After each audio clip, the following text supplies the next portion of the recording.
গুরুদেব মহেশ্বর গুরুদেব পরম ব্রহ্ম তস্মৈ শ্রী গুরবে নমঃ। আমরা আজকে আবার এখানে সবাই মিলিত হয়েছি ভগবানের দুটো কথা শুনব বলে। কারণ ভগবানের কথা শুনলে আমাদের ভালো লাগে,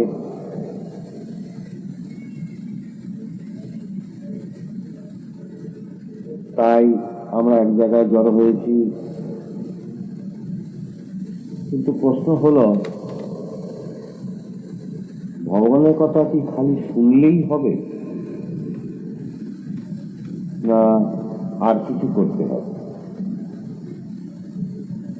শোনা এক জিনিস আর করা আর এক জিনিস। আমি তো অনেক কথাই শুনি, কিন্তু একান দিয়ে ঢোকে আর ওখান দিয়ে চলে যায়, মনে থাকে না। কারণ সে কথাগুলোকে আমরা ঠিক ভালোবাসতে পারি না। যদি কোনো জিনিস ভালোবেসে শ্রদ্ধার সঙ্গে শোনা যায়, তাহলে সেটা মনে থাকে, সারা জীবন মনে থাকে। সেরকম ভগবানের কথা যখন আমরা শুনবার জন্য কোথাও যাই, তখন সেটা শ্রদ্ধা ভক্তির সঙ্গে মন প্রাণ দিয়ে সেটাকে শুনতে হয়, সেগুলোকে বুঝবার চেষ্টা করতে হয়, তাহলে সেটা মনে থাকে। এবার ভগবানের কথা খালি শুনলেই কি সব হবে, ভগবানকে পাওয়া যাবে? ঠিক তা নয়। ভগবানকে পাওয়া এক জিনিস, আর ভগবানের বিষয়ে শোনা আর এক জিনিস। ভগবানকে যদি কেউ পেতে চায়, তাহলে তাকে সাধন করতে হবে। বিনা সাধনায় এই জগতে কেউ কোনোদিন ভগবানকে লাভ করতে পারেনি, পারবেও না। তাহলে আমরা ভগবানের কথা শুনি কেন?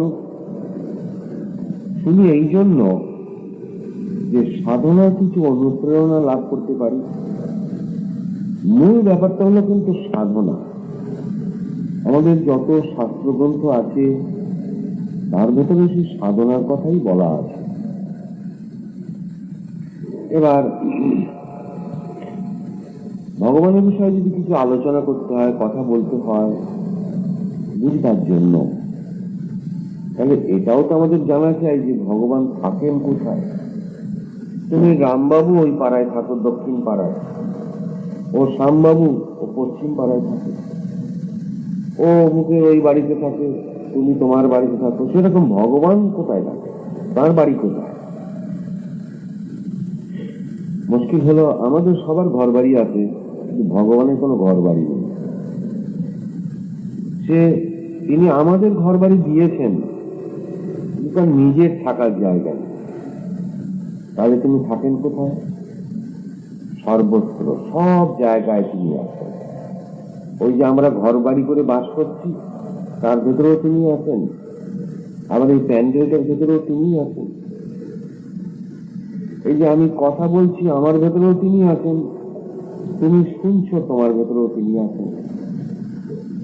এইভাবে তিনি সব কিছু ভেতরে, যা কিছু আমরা দুনিয়ায় দেখছি, সবার ভেতরে সে ভগবানই আছে।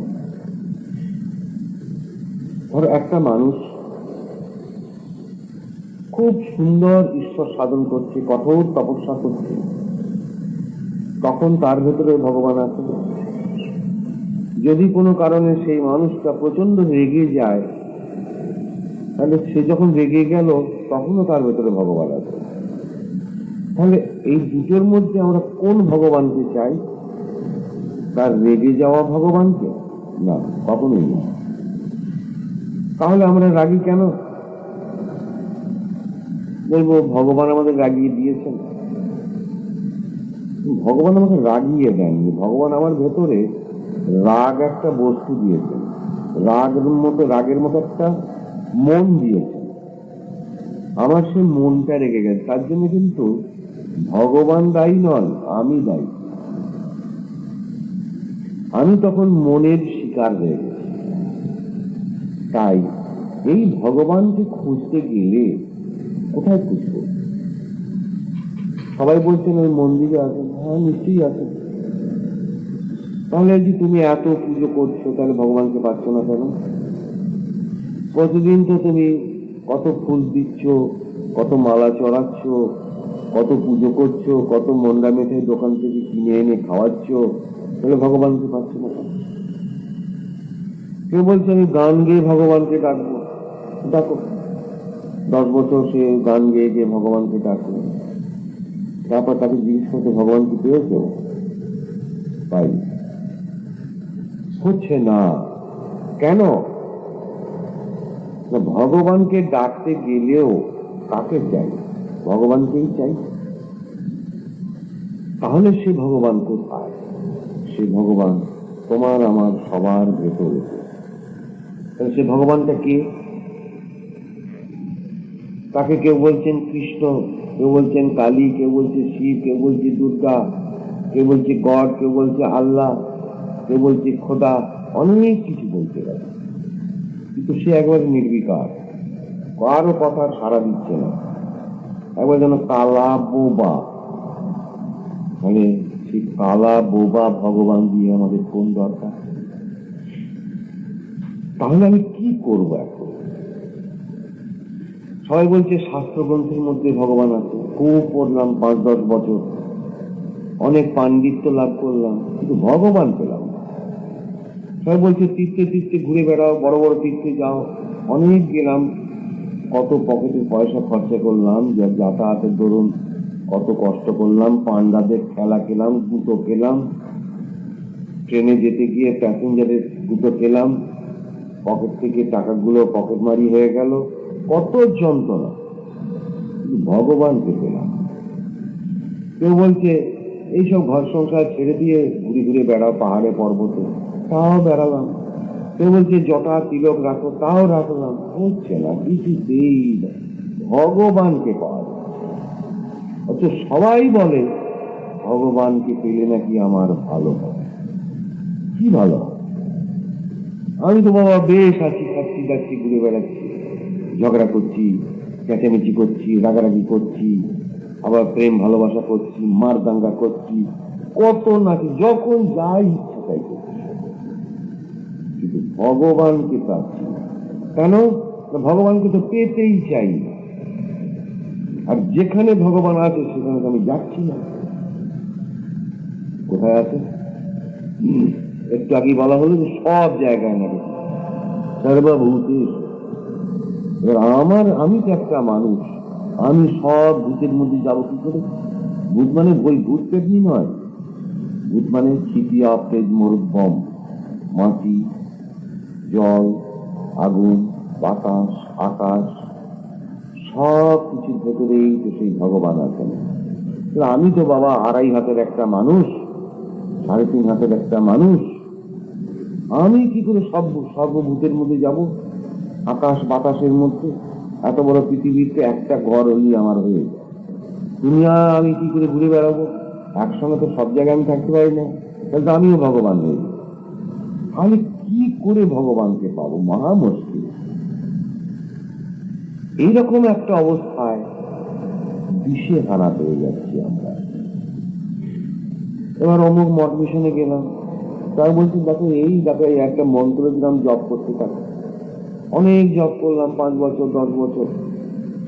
কেউ বলে নেই কৃষ্ণ নাম জপ করো, কেউ বলে নেই কালী নাম জপ করো, কেউ বললেন শিব নাম জপ করো, যা যা খুশি দিয়ে যায়। আবার কেউ বলছেন যে তোমার জন্য কৃষ্ণ নাম, অমুকের জন্য শিব নাম, অমুকের জন্য কালী নাম। তাহলে আবার আলাদা আলাদা হয়ে যাচ্ছে, কেউ শক্তি মন্ত্র, কেউ বৈষ্ণব মন্ত্র, কেউ শৈব মন্ত্র। আরে বাবারে কত ফ্যাচান, কিন্তু ভগবান পাচ্ছে কিছুতেই পাচ্ছে না। কি করবো এখন? কিন্তু যদি কেউ বলে আমি ভগবান পেতে চাই, তাহলে সে কোথায় যাবে, কোথায় গিয়ে খুঁজবে? এবার আমি অমুক জায়গায় গেলাম, অমুক মঠ মিশনে, কি বললাম, মহারাজ কি করবো, আমি ভগবান পেতে চাই। এগুলো খোঁজ খোঁজ, ওই কোথায় খুঁজবো? ওই মন্দিরে খোঁজ না, যা না ওইখানে ঠাকুর ঘরে যা বিগ্রহ আছে, খুব করে মাথা খোর। মাথা খুললাম, মাথা একদম মাথা খুলে গেল, কিচ্ছু হচ্ছে। তাহলে কি করবো এখন? এইভাবে কিন্তু অনেক জন্ম আমাদের পার হয়ে যাচ্ছে, আর প্রতি জন্মে আসছি সুখ দুঃখ হাসি কান্না, রোগ শোক জরা ব্যাধি সব নিয়ে ঘুরে বেড়াচ্ছি। কোনো জন্মে ধনী হয়ে আসছি, তো আবার পরের জন্মে গরিব হয়ে আসবো। কারণ এই জন্মে যদি কোনো জন্মে ধনী হই, তো তখন ধনের ঐশ্বর্যে অহমিকায় আমি মানুষকে মানুষ মনে করলাম না, গরিবকে কুকুর ছাগল মনে করলাম। এরকম ভাবে আমার যা খুশি তাই করে বেড়াচ্ছে। এই যে আমার কর্মফল, আবার পরের জন্য আমাকে গরিব করে দিতে। এবার গরিব করে দিয়ে তখনও ভাবছি, বাবা সামনে যদি একটু বড় লোক হতে পারতাম। এই চিন্তা করতে করতে হে ভগবান, হে ভগবান, আমাকে বড় লোক করে দাও, বড় লোক করে দাও। পরের জন্মে তিনি আমাকে বড় লোক করে দিতেন। আবার বড় লোক হয়ে গিয়ে আবার ওই অকর্ম কুকর্ম করতে লাগলাম, বোতল নিয়ে নাচানাচি করলাম, অপরের অনিষ্ট করলাম, কারণ ধনে মদে মত্ত হয়ে যা খুশি তাই করতে লাগলাম। তখন ওই কর্মফলের দরুন আবার পরের জন্য গরিব হয়ে গেলাম। এই ধনী গরিব, ধনী গরিব, এই চলছে থাকি। কিন্তু ভগবানকে বড় জোর ধনী হতে পারলাম, না হলে গরিব হতে পারলাম। বড় জোর সুস্বাস্থ্যের অধিকারী হলাম, তাহলে রোগগ্রস্ত দেহ পেলাম। পাচ্ছি কিন্তু ঠিক কি পাচ্ছি? খালি পাচ্ছি অবস্থা, আর মনের সুখ মেটাতেই ব্যস্ত। এটা চাই, সেটা চাই, এইটা চাই, না হলে হবে না। এই ঝগড়া ঝাঁকি কামড়া কামড়ি এই করতে করতেই আবার একদিন ফট করে মরে গেল। তখন ওই পাড়ার লোকে বলবে, সারা ছিল বড় বাজে লোক, বেটা মরেছে খুব ভালো। আর বড় জোর আমি যদি খুব ভালো লোক হই, তাহলে লোকে বলবে, হ্যাঁ অমুক বাবু খুব ভালো লোক ছিলেন, আরে বেচারা মরে গেলেন গো। আমার জন্য শোক প্রকাশ করি, 2 দিন 3 দিন 5 দিন 2 মাস পরে সবাই ভুলে গেলেন। এই তো আমার দুর্দশা। 2 দিন বড় জোর মনে রাখছে, আর তাহলে মরার পরেও গালাগালি দিচ্ছে। আমার কর্মফল লোক, কিন্তু আমার তো ভগবানকে পাওয়া হচ্ছে না, আর আমি কি করব?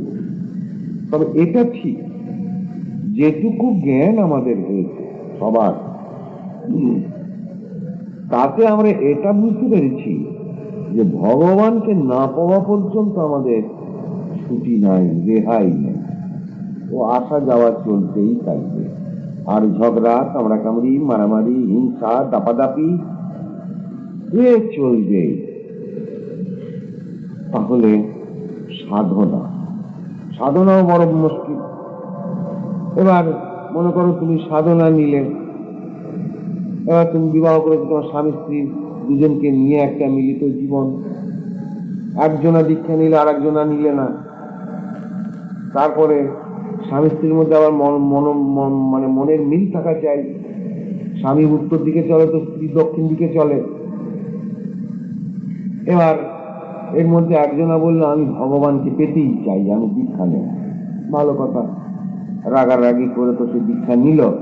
এবার যাও বা একটু প্রেম ভালোবাসা ছিল, সেটাও উড়ে দিয়ে মার কামড়া কামড়ি আছে। স্বামী যদি বউ দীক্ষা নেয়, তো স্বামী বললো যে একদম ঘরে থাকা চলবে না, বেরো। আর যদি স্বামী দীক্ষা নিল, তো বউ এবারে ঝেঁটা নিয়ে তারা বাবা কি ঘরের মধ্যে অবস্থা। তখন কি একজন নাকি ভগবান সাধন করতে চায়, কোথায় যাব আমরা? ভগবানের সাধন পাওয়া তো দূরের কথা, সাধন যদি করতে শুরু করি তাতেও এত অসুবিধা। এবার যদি আবার স্বামী স্ত্রীর মধ্যে মিল থাকে, তাহলে আবার হলো যে একজন হয়তো একটু ভালো আনন্দ পেয়ে গেছে, একটু বেশি সাধনা করছে। অমনি স্বামী স্ত্রীর মধ্যে আর একজন বলবে, কি করে ঘরের মধ্যে বসে বসে, গিয়ে বাইরে গিয়ে কাজ করে তো 20 টাকা রোজগার করে আনতে পারছে। ওই দেখো ছেলেটাকে বসে একটু পড়াতে পারছে, ওই দেখো সংসারে একটু কাজকর্ম করতে পারছে। এবার বাড়ির গিন্নি যদি সাধনা করে, তো কথা বলছে, দুটো সময়কাল ভাতও পাই না।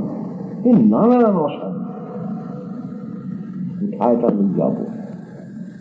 এবার এই যে ছেড়ে ছেড়ে দিয়ে পালিয়ে যাবো, তাতে কোনো লাভ নেই। যেখানেই যাবো পেট কিন্তু আমার আছে, খিদে আমার সঙ্গে থাকে। ও পাহাড়ে যাই, জঙ্গলে যাই, যেখানে যাই না কেন, পেটের খিদে কিন্তু আমার আছে। বাড়িতে থাকলে তবু তো দুটো বউ রেঁধে দিত, এবার যাবো কোথায়? দেখো, ভগবানকে পেতে গেলে কত ঝঞ্ঝট বলো দেখি। তার চেয়ে মনে হয় ও সব ভগবানের দরকার। ও বেশ আছি বাবা, ঝগড়াঝাটি করছি, কামড়াকামড়ি করছি, যা ডাল ভাত জুটছে তাই খাচ্ছি, মারশালা মারদাঙ্কা করে বেড়াচ্ছি, ও খুব ভালো। তার চেয়ে বরং অন্যান্য অনেক অনেক সমাজে কাজ আছে, সেই সব করে বেড়াই। সেই সব করতে করতেই চলে যাবো বাবা, ভগবানের দরকার নেই। এটা একটা জীবন, ঠিক আছে। কিন্তু কিছু মানুষ আছে এই আমাদের সমাজের মধ্যে, তারা কিন্তু ভগবানকে পেতে চায়। পেতে চাইলেও কিন্তু তাদেরও বাধা আছে। যতই তুমি চাইবে ততই বাধা তোমাকে কিন্তু আষ্টে পৃষ্ঠে তোমাকে চেপে দেবে। তুমি হয়তো তোমার বাড়ির ভেতরটাকে, পরিবেশটাকে ঠিক করে নিলে, কিন্তু কি হবে জানো?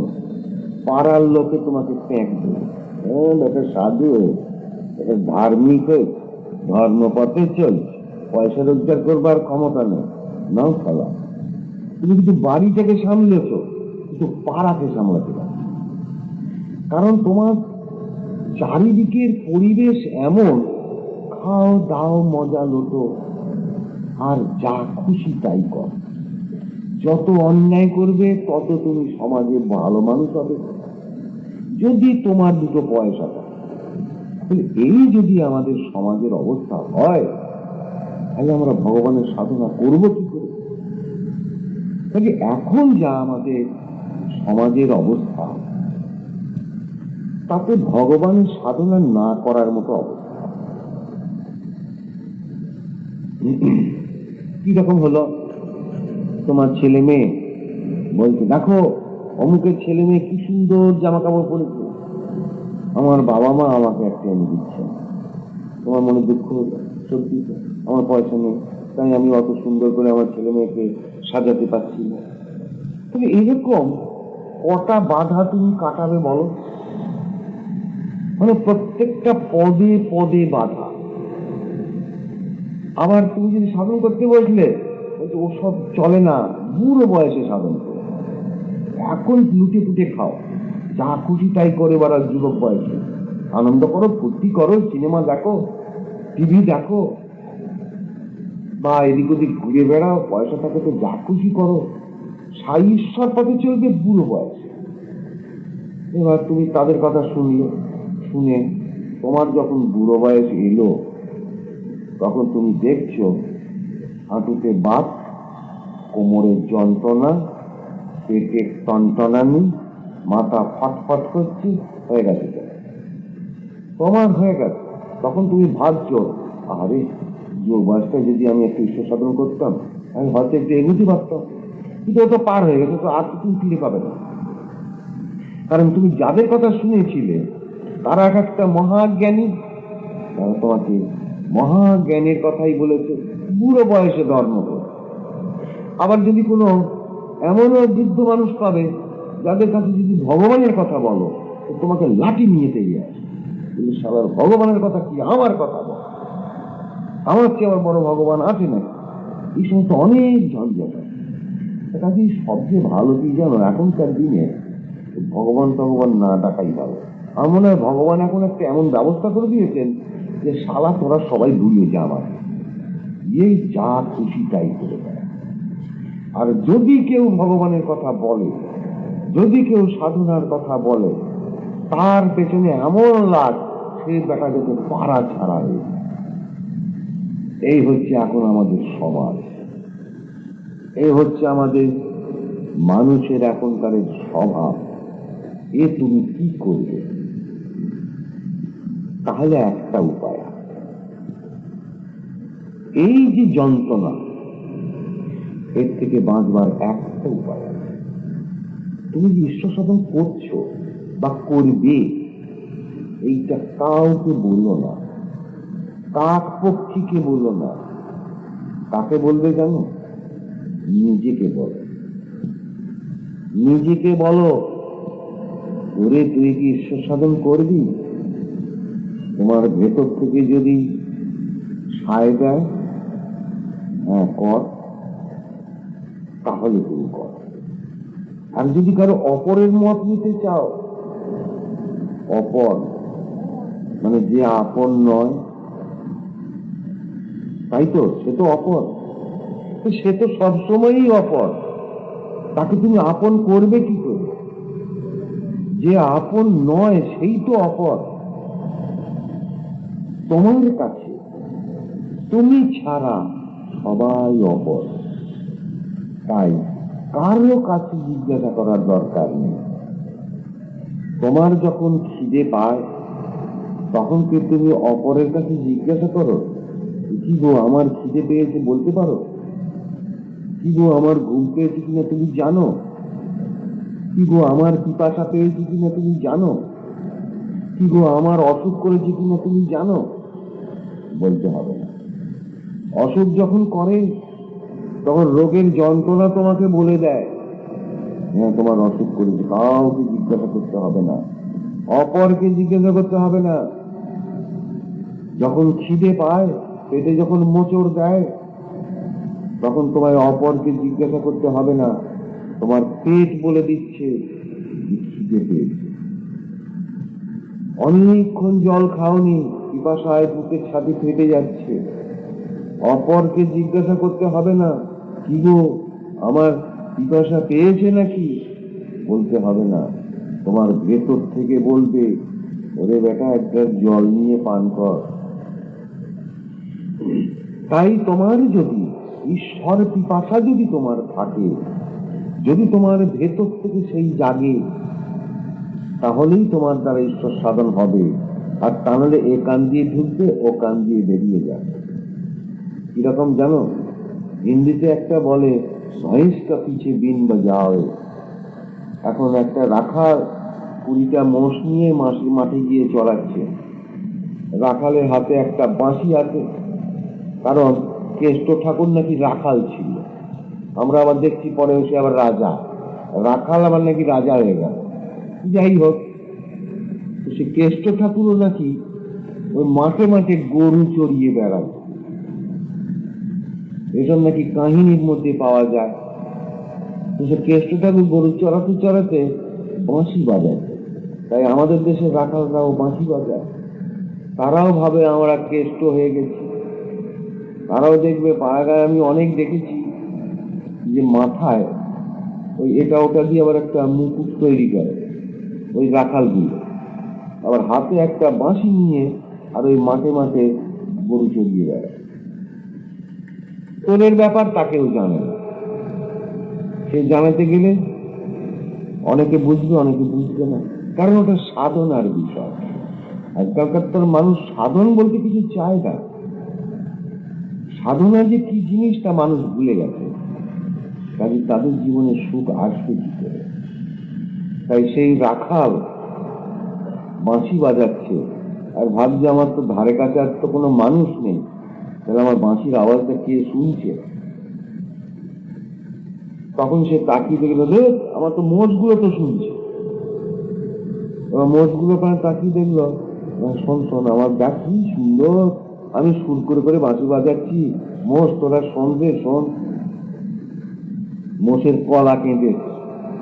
একটু পরে রাখাল আবার তাকিয়ে দেখলো, ও মশ মশ মশ মশ করে যেমন ঘাস খাচ্ছিল মোষ, সেই খেয়েছে। আর রাখাল রাজা বাঁশি বাজিয়েই কেউ কারোরটা শুনছে না। মোষের যে খাওয়ার যে শব্দ সেটাও রাখাল শুনছে না, আবার রাখালের বাঁশির শব্দ মোষগুলো শুনছে না। কেউ কারো নয়, সবাই সবার কাছে অপর। কাজে কারো কথায় দরকার নেই। চুপ করে রাত্রির বেলায় বসে সেই বসে বসে সাধন করো। তোমার যদি সারাদিন খাটনি থাকে, খাটো না, রাত্রিবেলা না হয় 2 ঘন্টা কম ঘুমোবে, তাতেও যদি তোমার অসুবিধে হয়, রাত্রি 4টের সময় উঠে বসে একটু সাধন করো না, দেখো না ভগবানকে পাও কিনা। কিন্তু কোথায় থাকেন তিনি কেউ জানে না। এইভাবে খুঁজতে খুঁজতে একদিন এক জ্ঞানীর কাছে গিয়ে উপস্থিত হলাম। তিনি বলছেন, ওরে বেটা, তুই কোথায় খুঁজছিস রে? ওই দেখ না, ভগবান তো গীতার মধ্যে বলেই দিয়েছেন, হৃদ্দেশ অর্জুন তিষ্ঠতি, তোমারই হৃদয় দেশের মধ্যে বসে আছি। আর আমি কোথায় খুঁজে বেড়াচ্ছি? তীর্থে তীর্থে, মন্দিরে মন্দিরে, বিগ্রহে বিগ্রহে, নানান কায়দা করে কৃষ্ণ নাম জপ, শিব নাম জপ, দুর্গা নাম জপ। তাহলে তো অনেকগুলো ভগবান হয়ে গেল। আমি যদি কৃষ্ণ নাম জপ করি তাহলে আমি শিবকে পাবো না, আবার যদি শিব নাম জপ করি তাহলে কৃষ্ণকে পাবো না, যদি কালী নাম জপ করি তাহলে কৃষ্ণকে পাবো না। আমি কৃষ্ণের প্রসাদ খেলাম তাহলে কালীর প্রসাদ খাওয়া হলো না, যদি কালীর প্রসাদ খেলাম তো কৃষ্ণের প্রসাদ খাওয়া হলো না। তাই আমরা ঘরে ঘরে দেখি কিরকম জানো, অনেকে ঘরেই দেখবে যে একটা ঠাকুর ঘরের একটা পাশে, মানে তোমার ঠাকুর ঘর হয়তো কারো ঘরে বাড়িতে আছে, কারো বাড়িতে নেই, কিন্তু ঘরে একটা কলুঙ্গায় বা একটা কোনায় 2-4টে ঠাকুরের ছবি পট থাকে। সেখানে হয়তো 4টে ঠাকুরের পট আছে, তুমি একটা ধূপ জ্বালিয়েছ।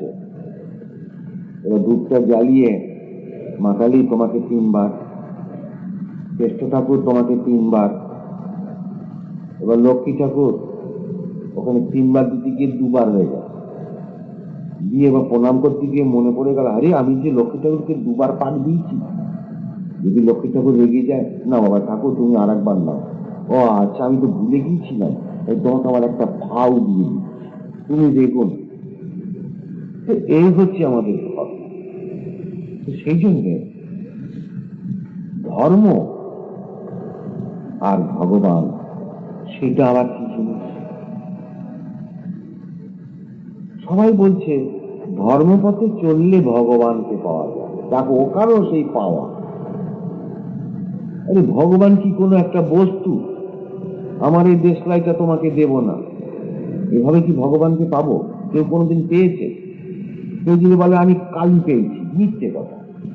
পেয়েছি তো দেখাও আমাকে, বলে হ্যাঁ দেখাবো। এবার নানান রকম শুরু করলো। তাহলে কালীকে পাওয়া যায় না, কালীকে দেখা যায়।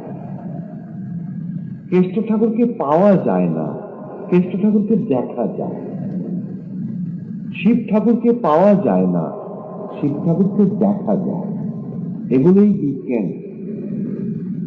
সাধন করতে করতে ভগবানের সেই সব রূপ দেখা যায়, কিন্তু সেই রূপটাকে পাওয়া যায় না। পাওয়া এক জিনিস আর দেখা আর এক জিনিস। পেলে পরে সেটা আমার হয়ে গেল, তার তথাপি সেখানে 2 থাকে, আমি আর ভগবান। আমার ভগবান, যেমন আমার বাড়ি, তার মানে আমি একটা, বাড়িটা আলাদা। ঠিক সেরকম আমরা কি বলি আমার দেহ, আমি একটা আলাদা, সেই আমার এই দেহটা, তাহলে সে আমি থাকি কোথায়? যেমন আমার বাড়ি, তাহলে এটা নিশ্চিত যে ওই বাড়িটার ভেতরে আমি থাকি। তাহলে আমার দেহ, তার মানে আমার ওই দেহটার ভেতরে আমি থাকি, কিন্তু সেই আমিকে কোনোদিন খুঁজলাম না, ব্যাপারই জানি না। কারণ যার কাছেই যাচ্ছি সে বলছে কালী ঠাকুরকে ডাকো, কৃষ্ণ ঠাকুরকে ডাকো, শিব ঠাকুরকে ডাকো, কিন্তু তুমি নিজেকে ডাকো, নিজেকে জানার চেষ্টা করো, এ কথা কিন্তু আমাদের কাছে কেউ বলছেন না। সবাই বলছেন ভগবানকে। আরে কে ভগবান? আমি তো বুঝতেই পারছি, যত ভগবান কি তোমার এই মূর্তি আর ছবির মধ্যে আছে, থাক না বাবা, সে তার জায়গায় বসে আছে। তাকে তো বাতাসাটা না দিলে সে তুলে খাবার ক্ষমতা নেই। আবার 4টে বাতাসা দিলে 4টে বাতাসাই থেকে যাচ্ছে। যদি 4টে রাজভোগ দিয়ে পুজো টুজো করার পর চোখটা খুলে যদি দেখি যে 2টো রাজভোগ নেই, পরের দিন আর দেব না। বলবে, ঠাকুর আমি 4টে রাজভোগ দিয়েছিলাম প্রসাদটা আমি খাবো বলে, তুমি তার থেকে 2টো খেয়ে ফেলেছো, আমি তোমাকে আজকে 2টো দেবো। তারপর দিন তুমি 2টো দিলে, 2টো খেয়ে ফেললো ভগবান, 2টো রাজভোগ। তারপর বললো, ওরে বাবা, ওই 2টো দিলাম তো 2টোই খেয়ে ফেললো, আমি আর তোকে দেবই না, আমি খাবো বলে দিয়েছি প্রসাদ। এইরকমই তো হয়। সেই জন্যে ভগবান, তাহলে সত্যিকারের ভগবান আছেন কোথায়? ওই যে বললাম আমার দেহ, তার মানে দেহটার ভেতরেতে আমি আছি। সেই যে আমি, সেই আমি বারবার নতুন নতুন দেহ নিয়ে আসি আর যাই। তাই আমি বলছি আমার দেহ। যেমন আমি বলছি এই বাড়িটা আমার, এই বাড়িটা আমি তৈরি করেছি, করে তার ভেতরে আমি বাস করি। ঠিক সেরকম আমি আমার এই দেহটাকে তৈরি করে সেই দেহের ভেতরে আমি বাস করি। তাহলে আমি আর আমার দেহ, এই দুটো কি এক বস্তু হলো? হলো না। সেই সত্য আমি, তাকে জানা যায়। সেইটাকে বলা হচ্ছে প্রাণ কৃষ্ণ বা আত্মারাম। যদি তুমি সেই নিজ দেহস্থ আত্মারাম বা প্রাণ আত্মা প্রাণ কৃষ্ণকে, যেটা সত্যকারের তুমি, তাকে যদি জানবার চেষ্টা করো, তাহলে তোমার সব পাওয়া হবে। আর তুমি যদি বাইরের কৃষ্ণকে জানবার চেষ্টা করো, সে ঘুরে বেড়াক, ওই গরু চড়িয়েই বেড়াক সারা জীবন, আমার দরকার নেই। আসলে এই যে ভগবান কৃষ্ণের যেটা গরু চড়ানো, যেটা রাখাল বেশ, এটার তো কারণ আছে। এটার মধ্যে দিয়ে কি শিক্ষা দেওয়া হয়েছে, ওটা একবারে খেলনা জিনিস নয়, কিন্তু উড়িয়ে দেবার জিনিস নয়। ওটার মধ্যে দেখা যায় তিনি গরুকে এত ভালোবাসছেন যে গরু তার পায়ের তলাটা চেটে দিচ্ছে, ভগবানের সেবা করছে। ভগবান আরাম করে একটা বাঁ পায়ের উপরে দাঁড়িয়ে গাছের গোড়ায় পিঠটা হেলান দিয়ে দাঁড়িয়ে আছেন, হাতে একটা বাঁশি বাজাচ্ছেন। সেখানে কিন্তু গরু রাখাল রাজা। তাই আমরা ভারতবাসী গরুকে এত ভালোবাসি।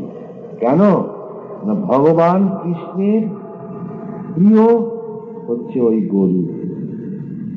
তাহলে গরু কি করছে ওখানে? এই কাহিনীটার মধ্যে দিয়ে কি শিক্ষা দেওয়া হচ্ছে? ভগবানের সেবা করছে গরু। একটা ছোট্ট উদাহরণ দিলে আমরা বুঝতে পারি। এই যে আমাদের ঘরে ঘরে ছোট ছোট বাচ্চারা জন্মায়, শিশুরা, আমরা মায়ের দুধ তো কিছুদিন পেল, অনেক সময় মায়ের দুধ পায়ও না, তখন তাকে গরুর দুধ খাওয়ানো হয়। তার মানে মায়ের সমকক্ষ হচ্ছে ওই গরু। কাজেই এটা একটা দিক। তার মানে ওই যে প্রাণ কৃষ্ণ আমার ভেতরে আছেন, আমি তখন ছোট্ট শিশু, আমার তখন আহার চাই, পুষ্টি চাই। তাই ওই গরুর দুধটা খেয়ে আমার শরীরটাকে বাঁচিয়ে রাখলাম। আমার এই যে দেহ, এই দেহরূপ মন্দিরের ভেতরে যে প্রাণ কৃষ্ণ আছেন, তাকে বাঁচিয়ে রাখার জন্য আমার আহার পুষ্টি এই দুটোই যোগাচ্ছে ওই দুধ। দুধটা আসছে গরুর কাছ থেকে। তাই প্রাণকৃষ্ণের সেবা দুধ দুটি আহারের মাধ্যমে হচ্ছে, আর সেই দুধকে প্রদান করছে গরু। কাজে এভাবে এই গরু প্রাণ কৃষ্ণের সেবা করছেন, এটা একটা দিক। এটা হলো জাগতিক দিক। আর একটা দিক হলো যে গরু পায়ের তলায়, ভগবানের পায়ের তলায় জিভ দিয়ে চেটে চেটে সেবা করছে, মানে পরিষ্কার করে দিচ্ছে। জিভ দিয়ে চেটে দিলে, গরুর জিভ দিয়ে চাটলে কি হয়? হাতে একটু নুন নাও, গরুর জিভকে দাও, আর তোমার হাতে চেটে চেটে পরিষ্কার করে দিয়েছে গরু। খড় করে জিভ তো, তাহলে চেটে পরিষ্কার করে দেওয়া হয়, জীবের দ্বারায় পরিষ্কার করা হয়। আমরা কিভাবে জীবের দ্বারা পরিষ্কার করতে পারি? ধরো একটা ডিশের উপরে তুমি একটু মধু নিয়েছ, এবার জিভটা দিয়ে তুমি চেটে চেটে সেটাকে পরিষ্কার করে খেয়ে ফেলতে পারো। গরুটার একটা জায়গায় একটু পায়ে কিংবা কোনো জায়গায় কেটে গেছে, সেটাকে চেটে চেটে পরিষ্কার করে দিচ্ছে নিজেরই জায়গাটা। তাহলে জীবের কাজ অনেক রকম আছে, তার ভেতরে একটা কাজ হলো পরিষ্কার করে দেওয়া। আমাদের চাই জীব যাতে আমাকে পরিষ্কার করে দেয়। যাকে এবার মহা মুশকিলে পড়ে গেল, আমার মুখের ভেতরে যে জীবটা আছে, সেই জীব আমাকে পরিষ্কার করবে কি করে? ও তো মুখের এইটুকুর মধ্যে সীমাবদ্ধ। কিন্তু মজা হলো, গরু এমন একটা প্রাণী যার জীবটা ওই গরুর নিজেরই দুটো নাকের ফুটোর মধ্যে ঢুকে যায়, এরকম করে লক লক করে তো, আর জীবটা দেখে নাকের ফুটোর মধ্যে পর্যন্ত ঢুকে যায়। এইখানে একটা প্রতীক আছে, একটা সাধন রহস্য আছে, সেটা সর্বজনসমক্ষে বলা যায় না, ওটা অত্যন্ত গোপন। এটা এক কথায় বলা যায় খেচুড়ি মুদ্রার প্রতীক। তাই ওই খেচুড়ির মাধ্যমে নিজের ভেতরটাকে পরিষ্কার করা যায়। তাই ওখানে গরু তার রাখাল রাজা দিশা। আর ঠিক এইটারই আর একটা প্রতীক হলো মা কালীর জীব এতখানি বের করা হয়। এখানে গরুর জীব, ওখানে মা কালীর জীব, লাল টকটকে বড় জীব, ওই একই কথা, ওই জীবের কাজ, যা কাজ পরিষ্কার করা সেইটা। এগুলো আমাদের যে মানে ধর্মের গুচ্ছতম রহস্য, এগুলোই গুরু তাকে শিখিয়ে দেয়। সাধক সেইগুলো করতে করতে নিজের মনুষ্য জন্মকে সফল করবার দিকে এগিয়ে নিয়ে যায়। আর বাকি যে সাধন কি করে করতে হবে, কি উপায় করলে তোমার নিজের ভেতরটা পরিষ্কার হয়ে গিয়ে তোমার ওই হৃদদেশ অর্জুন তিষ্ঠতি, তোমার হৃদয় দেশের মধ্যে যে প্রাণকৃষ্ণ বসে আছেন, যাকে জানলে সব জানা হয়, যাকে জানলে নিজেকে জানা হয়, তাকে পাওয়ার ব্যবস্থা, সেইগুলো নিজের ভেতর থেকে গিয়ে জানতে হবে। আর এই সাধন যত চুপচাপ ঘরে বসে বসে করবে তত ভালো। তাই জন্য গীতাতে ভগবান বলছেন, এটা রাজবিদ্যা রাজবিচ্ছ পবিত্রমিদমুত্তমম। রাজবিদ্যা মানে শ্রেষ্ঠ বিদ্যা, রাজগুচ্ছ মানে শ্রেষ্ঠ গোপন, আর পবিত্রমিদমুত্তমম, পবিত্র থেকেও পবিত্রতম, উত্তম থেকেও উত্তমতম। এর চেয়ে পবিত্র, এর চেয়ে উত্তম এই জগতে আর কিছু নাই। তাহলে এই যে প্রাণ, যাকে আমরা বলি প্রাণ কৃষ্ণ বা আত্মারাম, তিনি তো ভগবান। তিনি আছেন আমার শরীরের মধ্যে একেবারে পা থেকে মাথা পর্যন্ত। তিনি আছেন বলে আমি বেঁচে আছি। আমার চোখ দেখছে, কান শুনছে, মন, চিন্তা, ভাবনা, কল্পনা সবাই কাজ করছে। তিনি আছেন বলে আমি কখনো রাগী, কখনো রেগে চণ্ডাল হয়ে অপরের বুকে চাকু বসাই।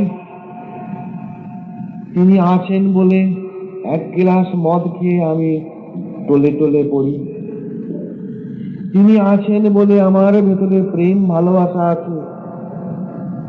তিনি আছেন বলে আমি সাধনা করি। তিনি আছেন বলে আমার জীবন চলছে।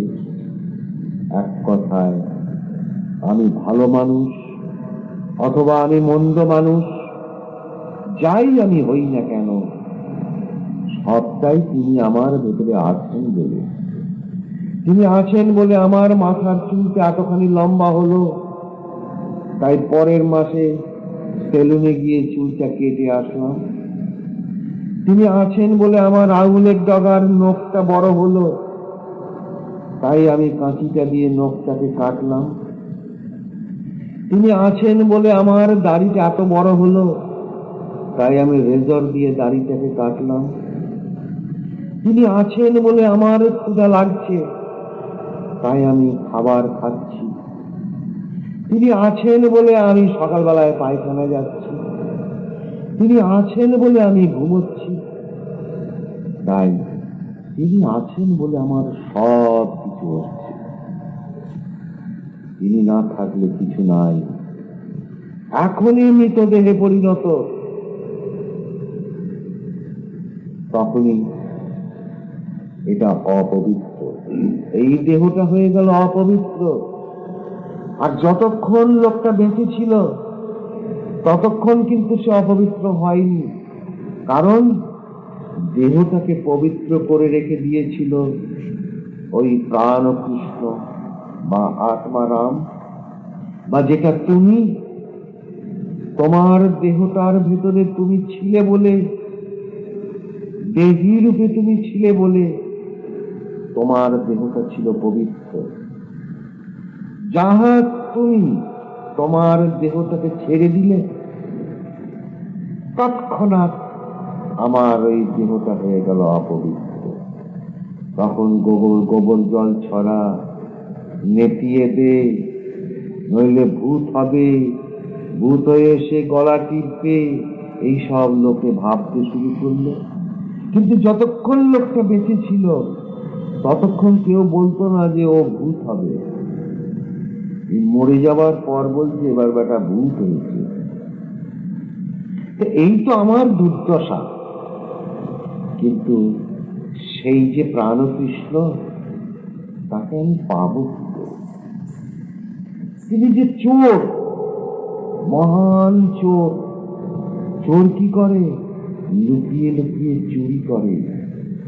তিনি আমার ভেতরে চোর হয়ে বসে থেকে আমার ভেতরের যা কিছু সদ্গুণ, তার চেয়েও বড় হলো তাকে জানবার যে সমস্ত উপায়, আগ্রহ, চেষ্টা, অধ্যাবসায়, সাধনা, সে সব তিনি হরণ করে নিয়েছেন। তাই তো তিনি হরি। তিনি আবার সব হরণ করে নেন। প্রথমে কি হরণ করেন? আমার জীবনের যা কিছু ভালো, যাতে আমি তাকে না পাই, সেই দিকটাকে তিনি হরণ করে রেখেছেন। কিন্তু যদি তার শরণাগত হয়ে যাই, এই প্রাণ কৃষ্ণ, এবার তুমি আমার প্রতি সদয় হও, তাহলে দেখবে তোমার ভেতরে যেগুলো ভালো হরণ করে রেখেছিলেন সেগুলো ফেরত দিয়ে তোমার ভেতরে যেগুলো মন্দ সেগুলো তিনি হরণ করবেন। হরণ তিনি নিশ্চয়ই করবেন, কিন্তু যতদিন তুমি তার শরণাগত না হবে ততদিন তিনি তোমার ভালোগুলো হরণ করে নেন। আর যখন তুমি তার শরণাগত হলে তখন তিনি তোমার ভেতরে যা কিছু ভালো সেগুলো তোমাকে ফেরত দিয়ে তোমার ভেতরে যা মন্দ সেগুলো তিনি নিয়ে নিলেন। মন্দ কি কি? তাকে তার যেমন ক্রোধ, হিংসা, লোভ, পরশ্রী কাতরতা, রাগারাগি, কামড়াকামড়ি, ঝগড়াঝাঁটি, আর সবচেয়ে বড় মন্দ কি? সেই হরিকে, সেই প্রাণ কৃষ্ণকে না জানবার যে চেষ্টা, সেটা তো সবচেয়ে বড় মন্দ। কাজেই সেই মন্দও তিনি হরণ করে নিলেন। এবার আমার ভেতরে কি এলো?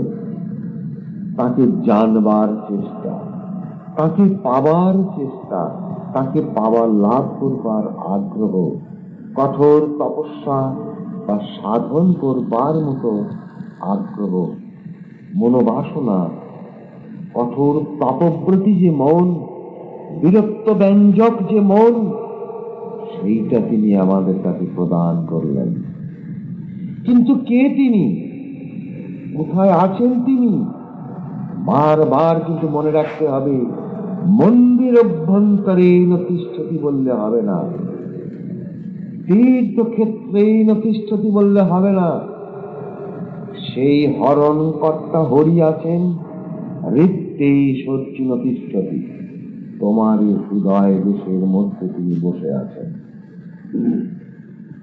আজ খুঁজতে হবে তোমাকে কোথায়? তোমার এই দেহরূপ মন্দিরের ভেতরেতে, যেখানে তিনি বসে আছেন। আবার সেই যে প্রাণনাথ, সেই যে প্রাণ কৃষ্ণ, অর্থাৎ দেহী রূপে যেটা সত্য তুমি, সেই সত্য তুমি তোমার দেহটাকে ধারণ করে আছো। কাজেই সেই যে প্রাণ কৃষ্ণ, তিনিই তো ধর্ম। ধর্ম মানেটা কি? যিনি ধারণ করে আছেন। কে ধারণ করে আছেন? তোমার দেহকে তুমি ধারণ করে আছো, বা তোমার দেহকে তোমার প্রাণ কৃষ্ণ ধারণ করে আছেন, অথবা তোমার দেহকে তোমার আত্মারাম ধারণ করে আছেন, অথবা তোমার দেহকে তুমি দেহী রূপে তাকে ধারণ করে আছো। দেহ অনিত্য, দেহী নিত্য। মূলত দেহী রূপে তুমি নিজেই নিত্য শাশ্বত, কিন্তু ভুলে গেছো। কাজেই সেই দেহী, সেই তুমি, সেই প্রাণ কৃষ্ণ, সেই আত্মারাম, তিনি তোমার এই দেহকে ধারণ করে আছেন। কাজে তিনিই ধর্ম, আবার তিনি ভগবান। তাই ঋষিরা বলছেন, প্রাণ হি ভগবান ঈশ, প্রাণ বিষ্ণু পিতামহ, প্রাণেন ধার্যতে লোক, সর্বং প্রাণময়ং জগৎ। এই যে প্রাণ, যা তোমার আমার সবার ভেতরেতে আছে, খালি মানুষ কেন, কুকুর ছাগল ভেড়া, গাছ মাটি, ঘাস পাথর, জল আকাশ বাতাস, একটা ধূলিকণা পর্যন্ত সব কিছু প্রাণময়। সেই যে প্রাণ, তিনি ভগবান, তিনি ঈশ্বর, তিনি বিষ্ণু, তিনি পিতামহ, তিনি ধর্ম, আর সব কিছু প্রাণময়। কাজেই যিনি ভগবান, তিনিই তো ধর্ম। কিন্তু লোকে আমার কাছে এতকাল বলতো, ধর্মপথে চললে ভগবানকে তুমি পাবে। যেন ধর্ম একটা পথ। কি পথ? ভগবানকে পাবার পথ। দেখো কি ভুল শিক্ষায় আমি পড়েছিলাম। কিন্তু যখন আমি নিজেও নিজ দেহস্থ, নিজ দেহের ভেতরে যে আত্মা রামরূপী, প্রাণ কৃষ্ণরূপীকে জানবার চেষ্টা করলাম, অমনি দেখলাম আমি ধর্ম, আমার প্রাণনাথই তো ধর্ম। আর কি দেখলাম? যিনি ধর্ম তিনি ভগবান। অতএব ধর্ম আর ভগবানে কোনো পৃথক নাই, একই বস্তু। ধর্মটা পথ নয়, ধর্মটাও ভগবান, ভগবানটাও ধর্ম, একই ব্যাপার। একটা কলা পাতার এপিঠ আর ওপিঠ। কাজেই ধর্ম কোনো অনুশাসন নয়, ধর্ম কোনো জীবনের চলার পথ নয়। ধর্ম আমার জীবন, ধর্ম আমার প্রাণ, ধর্ম আমার আত্মারাম। তাকে আমি বাদ দিয়ে চলবো কি করে? এই হলো আমার ভারতবর্ষের শিক্ষা। কাজেই ধর্ম আমার প্রতিটা লোমকূপের মধ্যে আছে, ধর্ম আমার জন্ম থেকে মৃত্যু পর্যন্ত আছে, আবার মৃত্যুর পরেও ধর্ম আছে। কারণ মৃত্যুর পর কি হয়? আমার এই দেহটাকে ত্যাগ করে আস্তে আস্তে আর একটা দেহ রচনা করে তার ভেতরে আবার আমি ঢুকে পড়ি। এই পুরাতন জীর্ণ রোগগ্রস্ত দেহটাকে ত্যাগ করে আর একটা নবীন দেহ রচনা করে নি, তাহলে সেই নবীন দেহের ভেতর দিয়ে কে এলো? আমিই তো এলাম। সেই অবিনাশী শাশ্বত আমি, সেই যে আমি স্বয়ং ভগবান, সেই আমিই তো একটা একটা করে দেহ তৈরি করি আর তার ভেতরে বারে বারে বারে বারে আসি। কেন আসি? আমার ভেতরে আমি থাকা সত্ত্বেও আমার আমিকে জানতে পারি না, তাই জানবার চেষ্টা করা হয়। জানবার সুযোগ আমি আমাকে বারবার দিই জন্ম আর মৃত্যুর ফাঁদে পড়ে। এ তো আমারই রচনা। অতএব আমার যা কিছু সুকর্ম বা কুকর্ম, এর জন্য আমি নিজেই দায়ী। আমার জন্য ভগবান দায়ী নন, বা তুমি দায়ী নয়, অপরে দায়ী নয়। অপর মানেটা কি? আমি ছাড়া আর একজন, সে যেই হোক না, বাবা হোক, মা হোক, স্ত্রী হোক, স্বামী হোক, পুত্র হোক, কন্যা হোক, সবই তো অপর। কিন্তু কতক্ষণ? যতক্ষণ না জানা যায়। আবার তুমি সাধন করে সেই অপর আর পর দুটোকে মিলিয়ে নিয়ে এক করে ফেললে, তোমার কাছে তখন অপর আপন হয়ে গেল। কিন্তু যে অপর, সে তো সাধন করে নিজেকে জানতে পারেনি, তাই তার কাছে কিন্তু আমি অপর রয়েই গেলাম। পরিষ্কার হচ্ছে কথাটা? আমি সাধন করে যে তুমি আমার কাছে এতদিন অপর ছিলে, তোমাকে আমি আপন করতে পেরেছি। কিন্তু তুমি সাধন করে তুমি তো নিজেকে জানোনি, তাই তোমার কাছে আমি অপরই রয়ে গেলাম। এই তো আমাদের অবস্থা। কাজেই সমস্ত অপর আর পর ঘুচে গিয়ে আপন তখনই হতে পারে যখন প্রতিটা মানুষ প্রত্যেকেই নিজেকে জেনে ফেলবে, তার আগে নয়। কিন্তু সে বড় কঠিন, সে বড় দুর্দান্ত। সেই সমাজ, সেই পরিবেশ আজ আমার দেশে নাই। কিন্তু এই যে সোনার ভারত, এখানে মুনি ঋষিরা উদাত্ত কণ্ঠে কিন্তু সেই গুণগানই করে গেছেন। কেউ তোমার পর নয়, পরাপন। কিন্তু তারা আমাকে কি ভাবে? সেই যে অপর, তারা আমাকে অপর ভাবে কি আপন ভাবে? আমার দেখার দরকার নাই। সবচেয়ে বড় সত্য কি জানো? আমি সবাইকে আপন করতে পারলাম কিনা। কখন পারবো? যখন আমি আমার ভেতরের আপনটাকে জানতে পারবো। তার আগে কিন্তু আমি অপরকে আপন ভাবতেই পারবো না, কারণ সেই জ্ঞানের বিকাশ আমার কাছে আসবে না।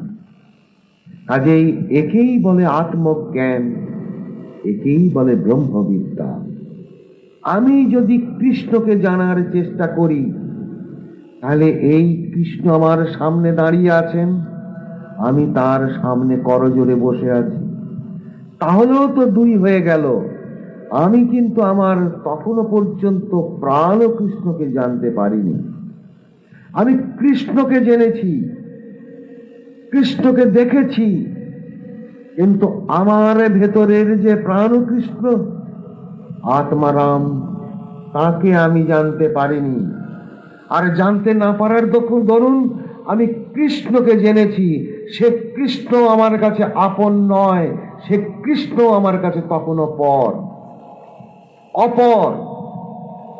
কারণ সেই কৃষ্ণ তখনও আমার কাছে হৃদ্দেশ অর্জুন তিষ্ঠতি হননি। তিনি আমার থেকে 1 ইঞ্চি দূরত্ব হলেও দূরত্ব আছে।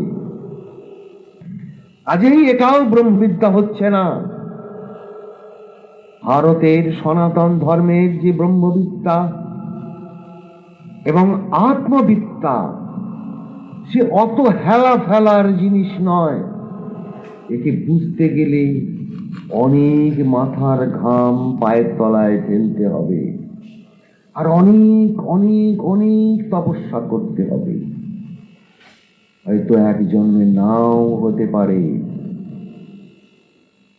কত ত্যাগ করতে হবে জানো? সব ত্যাগ করতে হবে। কি ত্যাগ? সব। তোমার ধন দৌলত, বাড়ি গাড়ি যা আছে ওই সব ত্যাগ করতে হবে।